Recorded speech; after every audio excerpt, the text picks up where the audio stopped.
자, 오늘은 조선시대의 정치 흐름 한 장으로 끝내는 수업을 하겠습니다.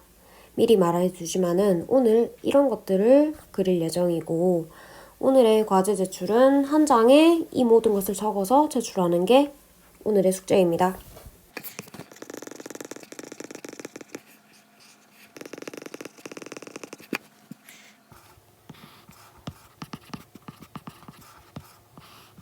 (15세기에서) (16세기로) 넘어갈 때쯤에 조선시대는 이제 한 가지 정치적인 큰 흐름을 이제 변화를 겪게 됩니다.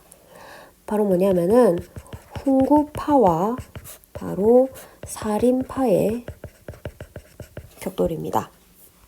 일단 훈구파를 얘기하자면은 훈구파는 이전에 고려를 멸망시키자고 주장을 했던 급진파 신진 사대부들의 후예입니다.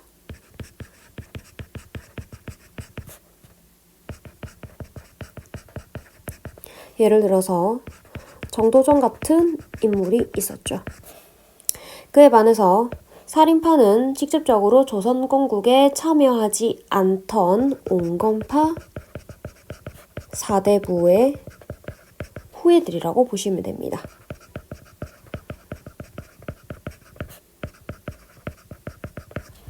그래서 훈구파는 조선시대 초기를 주도하는 세력이 되었습니다. 그래서 그들은 관악파라고 해서 우리가 흔히 알고 있는 나라에서 세운 교육기관인 성균관과 집현전을 중심으로 그들은 세력을 키워나갔고, 그에 비해서 살인파는 고려를 멸망시키고 조선을 만든 것에 거부를 했기 때문에 자신들만의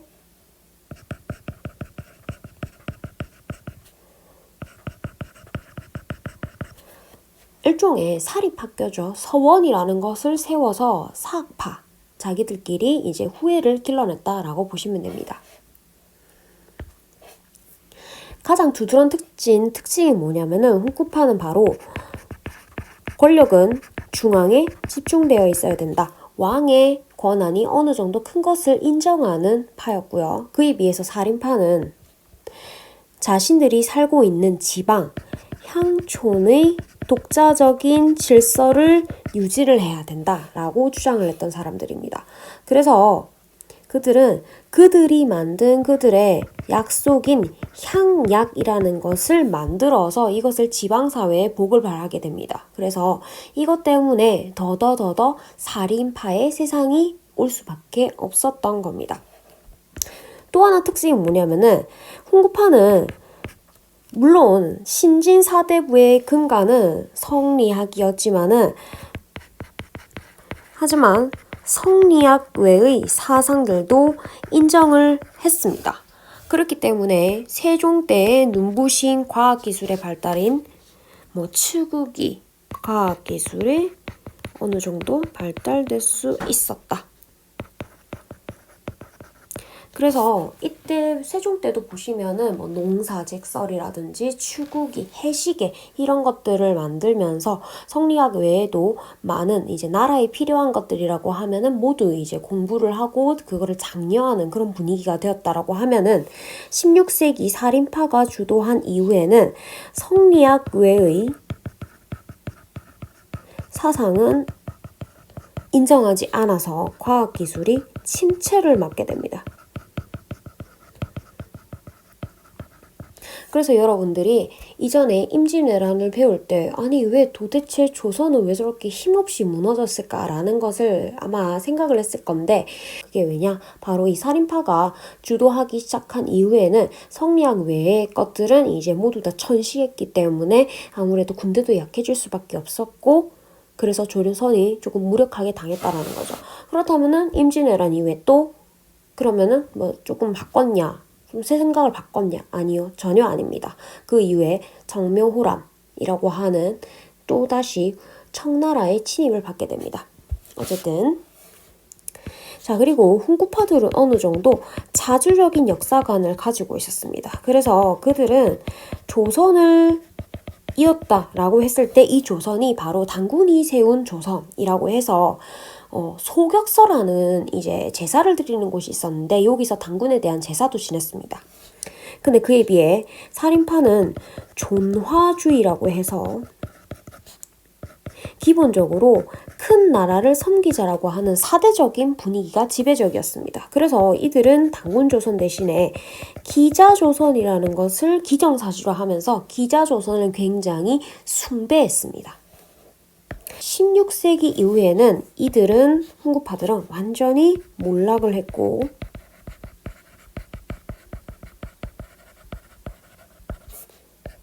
이들은 향약과 서원이라는 것을 토대로 자신들의 제자와 자신들의 지방에서의 자각력을 토대로 16세기 이후의 조선 사회를 주도하게 됩니다.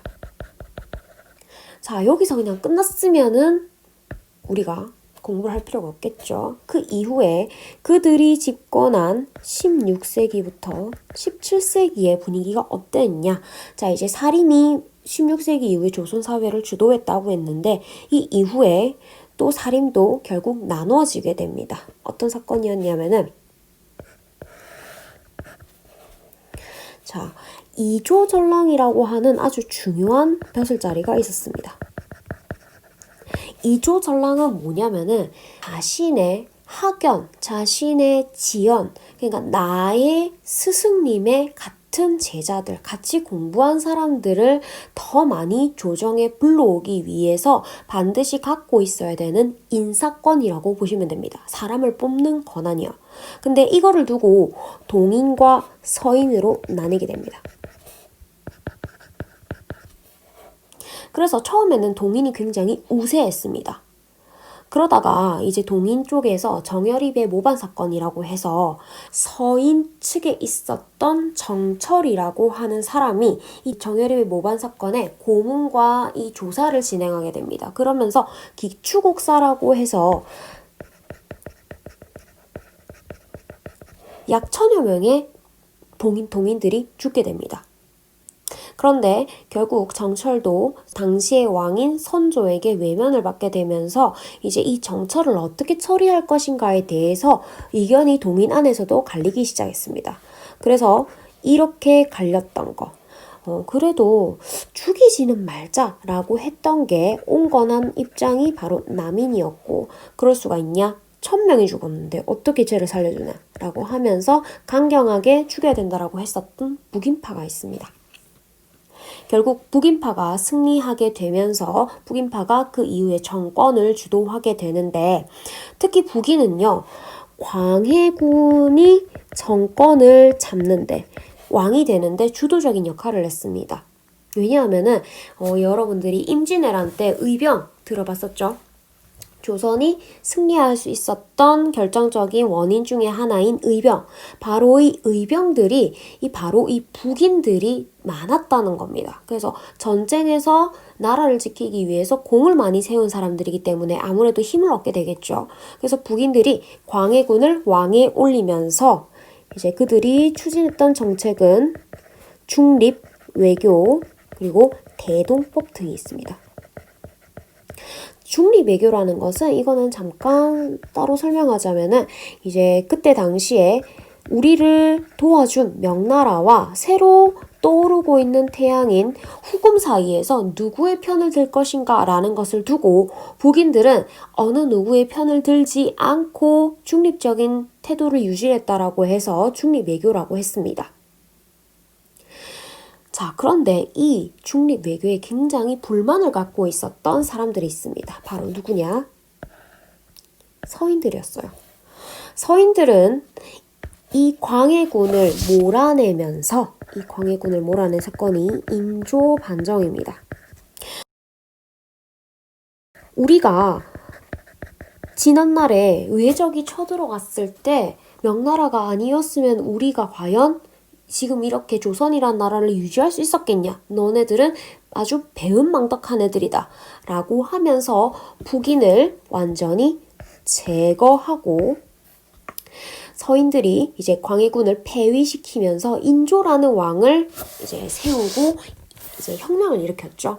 그리고 이들이 내세운 가장 큰 명분은 바로 친명배금이었습니다. 명나라와 친하고 금나라를 배척한다 라는 뜻이 친명배금입니다. 그래서 그 이후에 북인들은 인조반정 이후에 완전히 몰락하게 됩니다. 자, 그래서 그 이후 인조반정 이후에는 다수의 서인들과 아주 소수의 남인들이 주도하는 이제 형국을 띠게 됩니다. 자, 그런데 서인과 남인이 있기 때문에 또 붙어야 되겠죠. 어떤 사건이냐?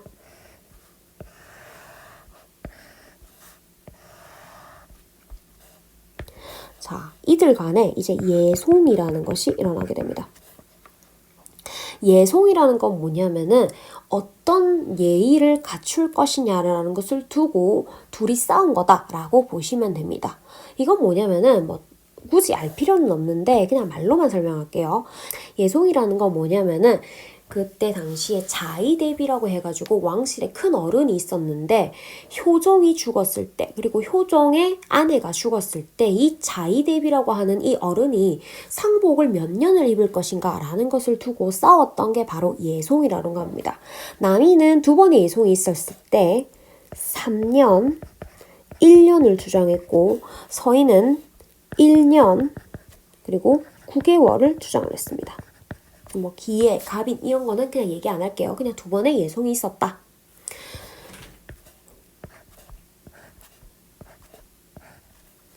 그랬을 때 모두 다 어떻게 됐냐면은 모두 다 1년이 채택이 되게 됩니다. 마지막에 이긴 세력이 누구죠? 남인이죠. 그래서 현종 때는 남인이 우세한 형국을 띠다가 이제 다시 현종이 죽고 그 다음에 숙종이라고 하는 왕이 일어났을 때는 숙종은 이 당파를 이렇게 이용을 했습니다. 바로 뭐냐면요.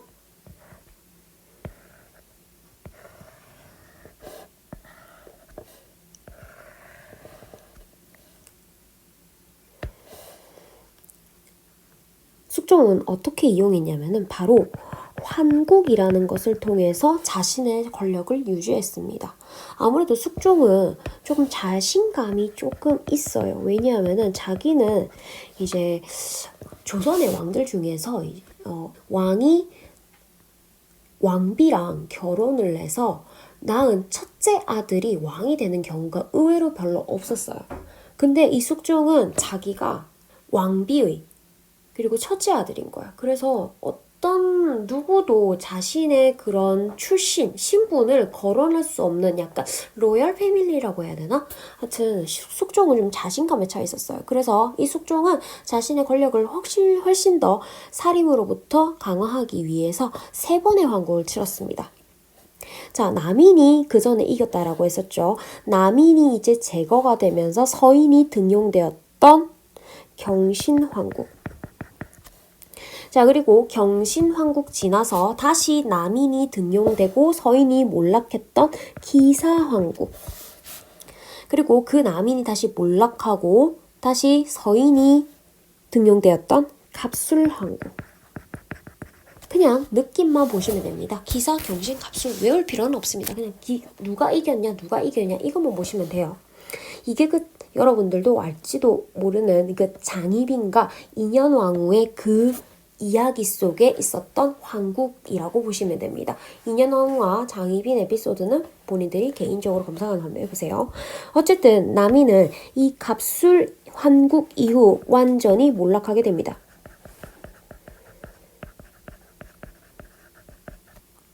어쨌든 이 갑술환국 이후 서인만 남게 되면서 또 이 서인 안에서도 입장이 갈리게 됩니다. 바로 뭐냐면은 이 남인들의 처교를 두고 남인들을 완전히 제거할 것이냐, 남인들을 그래도 어느 정도 놔둘 것이냐라고 하는 입장을 두고 소론과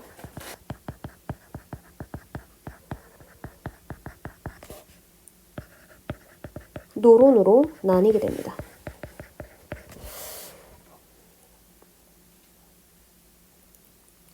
그리고 소론과 노론의 이런 당파 싸움에서 이제 즉위하게 된 숙종의 아들인 영조 그리고 그의 손자인 정조는 당파가 너무 심해지고 이런 것들이 이제 나라의 분위기를 그르친다 아니면 자신의 왕권을 위협한다라고 생각을 해서 영종조가 이제 탕평책을 이 둘 사이에서 탕평책을 실시하게 됩니다.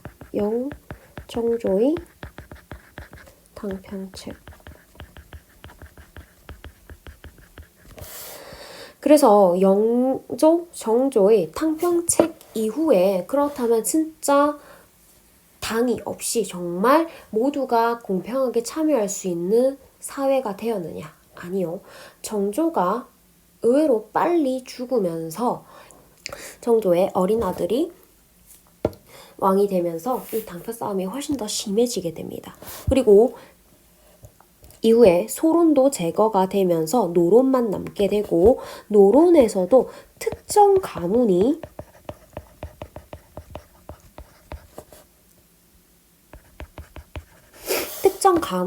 모든 정치를 주도하게 됨으로써 이후에 이런 변질된 정치를 세도 정치라고 부르게 됩니다. 나중에 여러분들이 경제랑 같이 보시면 알겠지만은 세도 정치 때는 삼정의 문란이라고 해서 세금 제도가 굉장히 엉망이 되고, 그리고 벼슬아치들, 특히 수령, 그리고 향리 이런 사람들이, 지방 아전들이 이제 결탁을 하게 되면서 지방을 통제하는 세력이 없어지니까 그때부터 백성들의 고통이 굉장히 심해지는 시기가 옵니다. 백성들이 굉장히 많은 고통을 받았던 시기가 찾아오게 됩니다. 왜냐하면 한 가문이 주도를 하게 되면서 이를 견제할 수 있는 세력이 없었기 때문이죠. 조선시대의 정치 흐름을 한 장으로 끝내봤습니다. 이해가 안 되는 것도 당연히 이해하고, 그리고 굉장히 어려운 것도 사실입니다. 하지만 반드시 알아둬야 될 것은 홍구파와 사리파의 이런 차이라든지, 그리고 서인들이 어떤 명분으로 북인 정권을 뒤집었는지, 그리고 예송은 왜 일어났는가, 그리고 한국을 통해서 어떻게 되었는가, 그리고 이런 영정조의 탕평책 이런 것들은 중요하기 때문에 반드시 포인트별로 알아두시는 게 좋습니다. 그렇다면 설문지 퀴즈 끝내시고 오늘 수업은 여기까지입니다. 바이.